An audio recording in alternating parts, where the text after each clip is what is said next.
We are back, Dr. Chris Mannion on the Terry and Jesse show, and Dr. Chris is talking to us. He's walking us through the steps of how we got here, how the one holy Catholic and apostolic church here in America, how it seems like we're becoming just another NGO. And this is front and center right now, every day in the news. So this book is timely book. Absolutely. It's called Charity for Sale. Has the American Catholic Church become another NGO? You can get this book by going to Catholics for Catholics, C4C.com. C4C.com is the publisher. Dr. Chris, are you with us? I am indeed, fellas, and welcome. Thank you. Welcome, folks out there. We left off with the very beginning of the issues of assimilation. Now comes religious freedom.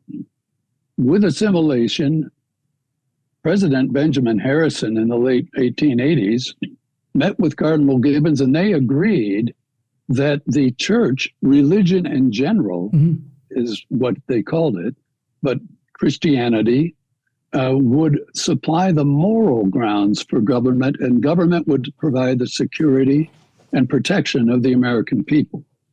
So let's start there with religious freedom, independence of the church, and assimilation that leads us to Cardinal Gibbons saying that the American people are patriots, and we have been forced in Europe under despots to a dark shadow of a life, but now we are going to blossom like the rose.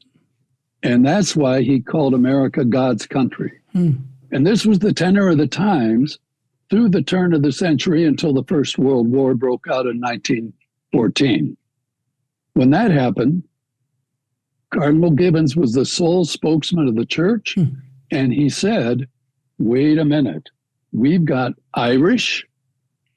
Thank God I'm Irish. Amen. We've got the Irish and the Germans. The Irish right now in Ireland are being invaded by the British one more time. And the Germans do not want to fight against their brothers and sisters in Germany. The Irish don't want to fight alongside the British. Cardinal Gibbons said, sorry, fellas, we are going to be united as patriots. And as a result, at the end of World War I, the Secretary of Defense said that the Catholics had fought in greater proportion than any other group in the country. Now, next are the Democrats. Just last October, Robert F. Kennedy Jr. said in a speech that his great-great-grandfather had arrived in Boston in 1848.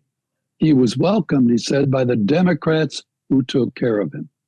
Well, he didn't mention the Bishop of Boston, who had been sending thousands of dollars to Irish bishops to bring the immigrants over on the boat.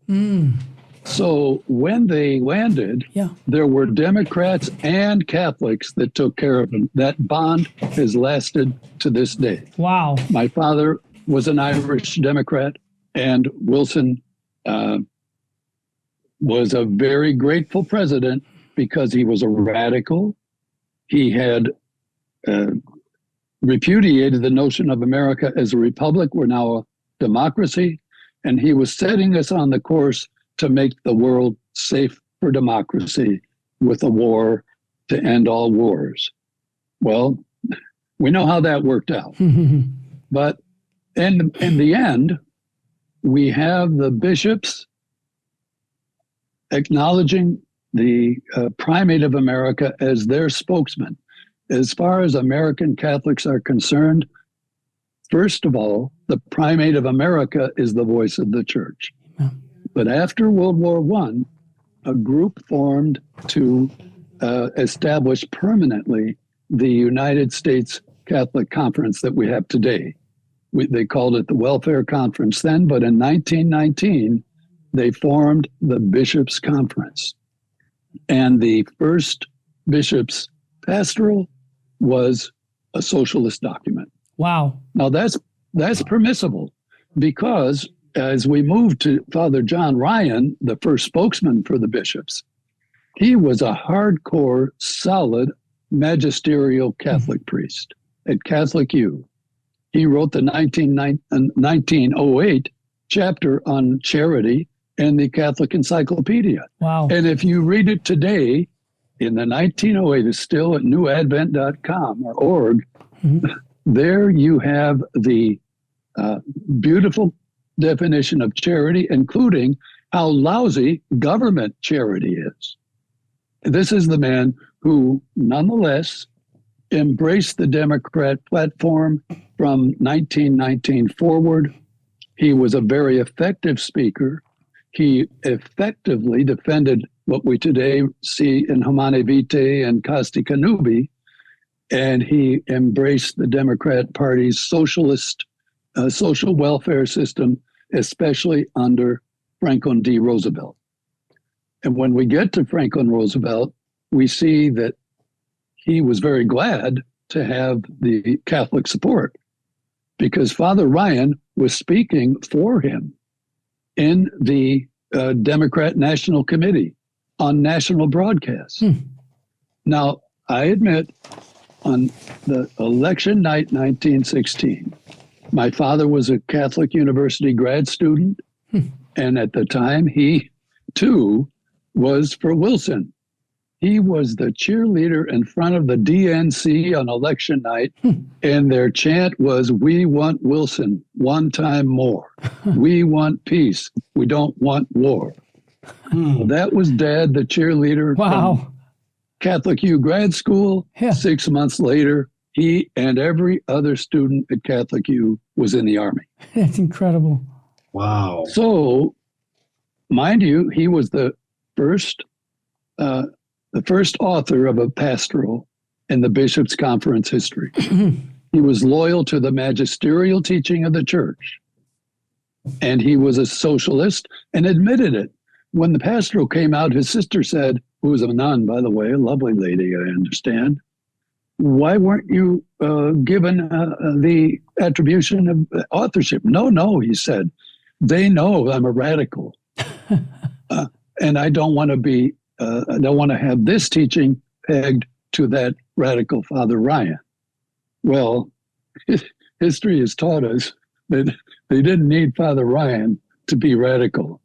And right through Roosevelt, bishop after bishop was supportive of Roosevelt's welfare state, the Depression and so on. We're not economists here, but they thought that this was a wonderful way to defeat poverty and to minimize the dangers of capitalism. They were still afraid of capitalism. They had no clue that the free market in the last 100 years has liberated 95% of the oppressed poor in the world. But no, they wanted to stick with the welfare state, and they have to this day. Now that takes us through the Second World War, and Father Ryan died in the 1940s, still singing Franklin Roosevelt's praises. In the 50s, now starts the population control movement.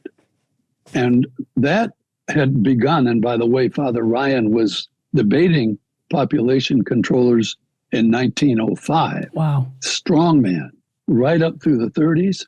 And in 1950, John D. Rockefeller III came in and established the Population Council. Now, I worked in the Senate for a long time, and I know how feelings there can sometimes transcend party lines.